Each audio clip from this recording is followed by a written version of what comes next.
Welcome to the course overview video for CAD201 Intermediate AutoCAD.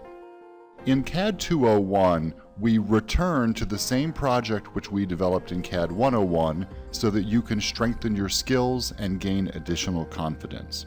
We do include new information regarding model files and how model files contain information that is referenced into individual sheet files. We also discuss how the model file is transmitted to the different engineers who use the architectural model file as a background for their deliverable sheet files. In our model file, we work closely with the layer manager, which allows us to easily restore different information that would be presented on the individual sheet files.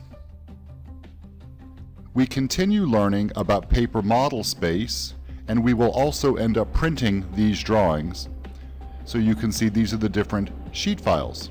We then take things to the next level and develop building elevations, dealing with overlay XREFs, and creating new sheets with new viewports for presentation. In this course, we will also expand upon what we learned in CAD101 with regards to printing and the use of color table files. We look forward to your joining us.